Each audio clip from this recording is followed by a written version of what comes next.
이시안의 읽은 척 책방.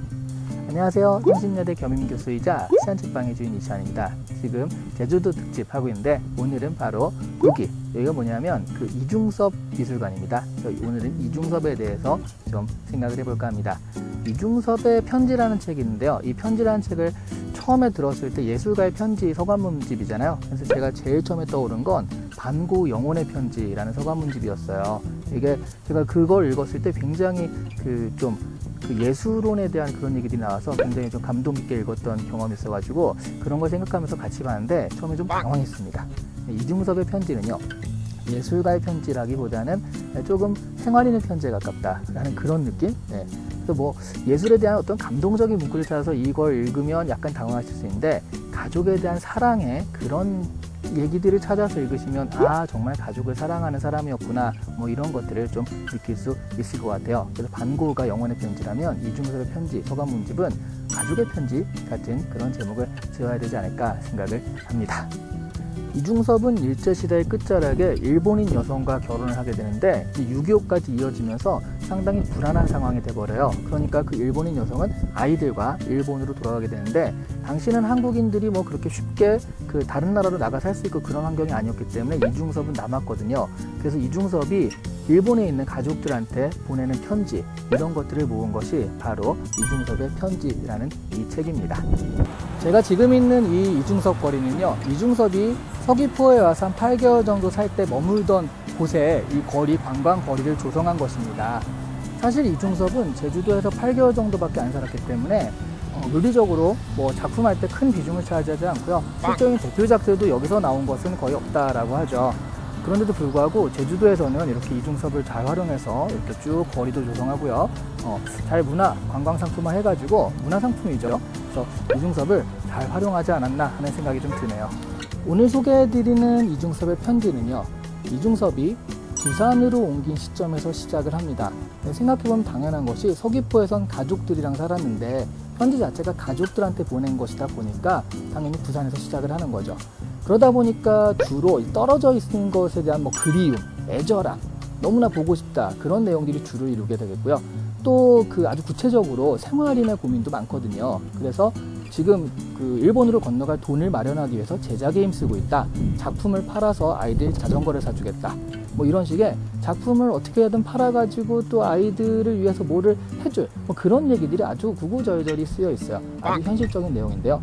그래서 이제 생각한 게, 요게 예술인의 열정보다는 가족의 사랑이 훨씬 더 애절하게 묻어나오는 편지들이었다라는 그런 느낌이었고요.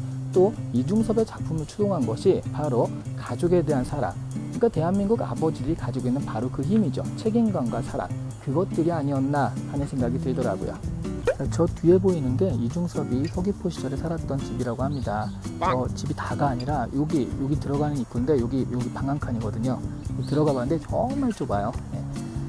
그런데 그 이중섭에게 있어서 이 제주도 서귀포 생활은 정말 중요한 의미였던 것 같은 것이 가족과 함께 보낸 마지막 시간이었으니까요. 그 뒤로 이어가는 모든 예술적 힘이라든가 가족을 위해서 제작을 했던 그런 모든 일들이 바로 서귀포에서 가족과 함께 지냈던 이 기억에 근원하지 않았나, 그리고 이중섭 예술의 근원적인 힘이 되지 않았나 하는 생각이 듭니다. 그런 의미에서 제주도, 서귀포는 이중섭 그 작품의 물리적인 비중은 많지 않을지 몰라도 정신적인 비중은 상당히 큰 지분을 차지하고 있을 것이다, 이렇게 얘기할 수 있을 것 같아요. 이중섭의 편지에서 가장 많이 나오는 단어가 반드시예요. 반드시 성공하겠다, 반드시 작품을 팔겠다, 반드시 일본에 가겠다. 그래서 사실 그 반드시가 거의 지켜지지 않았죠. 그래서 실제적으로는 이중섭이 무언가 원했던 것들이 이루어진 게 별로 없어요. 전시회를 열기도 힘들었고, 서울에서 전시회를 열었는데 한 반 정도 작품이 팔렸지만 그 돈을 제대로 받지 못하고요. 또 마지막 희망으로 대구에서 전시회를 열었는데 폭망하게 돼요. 이게 계기가 돼가지고 정신병원에 입원도 하게 됩니다. 사실 이중섭의 이런 모든 작품 활동을 추동하는 것이 가족이잖아요. 그래서 이런 걸 팔아서 가족한테 가고 싶다 해서 비용을 마련하려고 했는데 비용 마련할 길은 없죠. 행정적으로도 자꾸 허가가 안 나죠. 그러니까 결국 정신의 붕괴가 오게 된 것 같습니다. 그만큼 이중섭에게 가족이란 아주 절대적인 그런 기둥, 그러니까 그 예술의 하나의 그 큰 추동하는 힘이었던 것 같아요. 그런데 이 편지에 보면은 그런 것들을 좀 성취하지 못한 무능한 가장의 안타까운 것들이 절절히 좀 나와요. 그래서 좀 짠한 느낌이 많이 드는 그런 책입니다. 자, 이분이 바로 이중섭 선생님이십니다. 여기 보시면 뭔가 이렇게 열심히 또 작품 활동 구상을 하시는 것 같은데요.